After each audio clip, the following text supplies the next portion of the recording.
Hello, it's Anthony, and I did the one-year placement in Beijing, and I did a lot of videos about my time away in China. And you're probably here because you're thinking about going to China, and we get a lot of frequently asked questions. So I thought I'd just take a moment just to address all those questions for you. The first question I always get is, what program did you go with when you went to China? And the answer is Teach English in China, and I'll put the link here, and I'll put all the links down below of the YouTube, the Twitter, and the Instagram, and the website as well.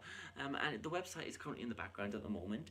And the Teach English in China, what they offer is you get a year-long placement, which you can either start in August or you can start in February, and they also do a summer placement as well. Teach English in China program helps you get yourself set up. It also helps select a school, and also the greatest thing I think is the social side of it. The fact that you get to meet a load of people, and some of my best friends are still from the Teach English in China program, and you have a day in London to do an orientation day, which is a great chance to meet everyone, and you also get 2 weeks in the August program to go to Beijing and do some training there, which is a fun experience in itself.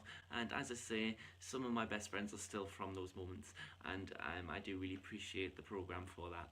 Get yourself on the website, which is in the background here, just to show you what it looks like. Have a little look and get yourself involved. There's plenty of support on there from different teachers with lots of information, and you'll be able to get a lot of variety of different experiences on there. The next question I always get is, how can you teach English if you don't speak any Mandarin? Now, I didn't learn a single word of Mandarin until I got out there.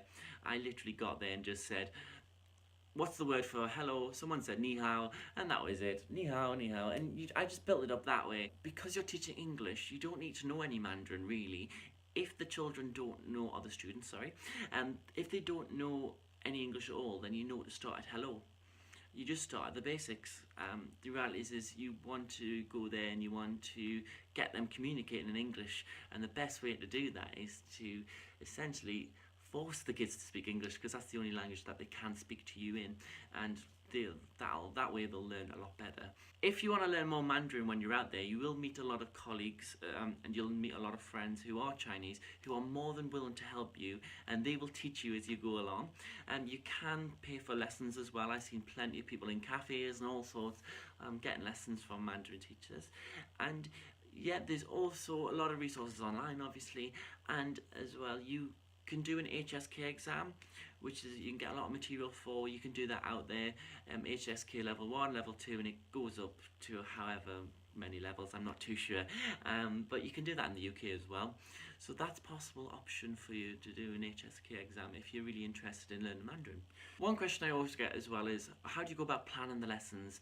Now the thing is you're there to excite the kids. It's not often that they get to meet a foreign person, and that's a chance for you to get them excited about English. So you can teach about whatever you want. If you're interested in Disney, teach them Disney. If you're interested about films, music, sport, whatever you want, if you enjoy it, they'll enjoy it too.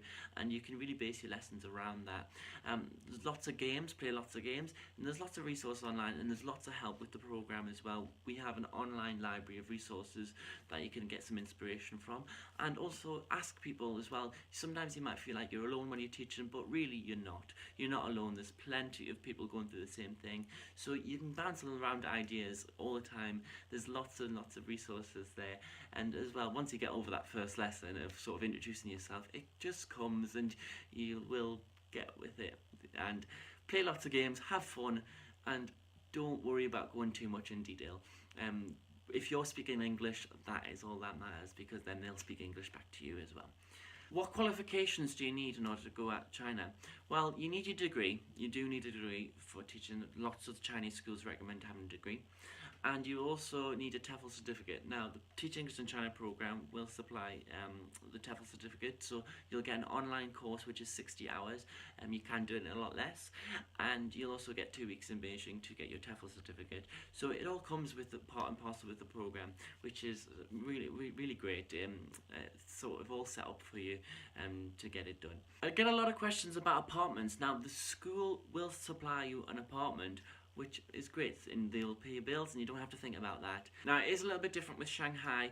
You will get paid more in Shanghai, but you will have to find your own apartment, but you will have lots of support from the school. You'll get lots of support from us, and you will be able to find an apartment, not a problem at all.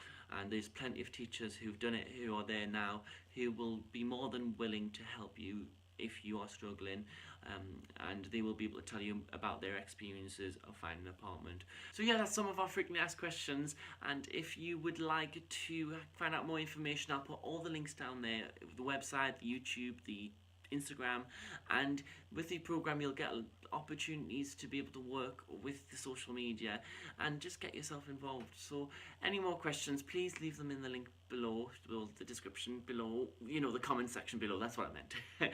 And I'll be more than willing to answer them, and there's plenty of other teachers as well who are more than willing to answer your questions. So yeah, thank you very much for watching, and I hope this has helped you maybe with some of your questions that you might have had. So thank you again, and I will see you in the next video.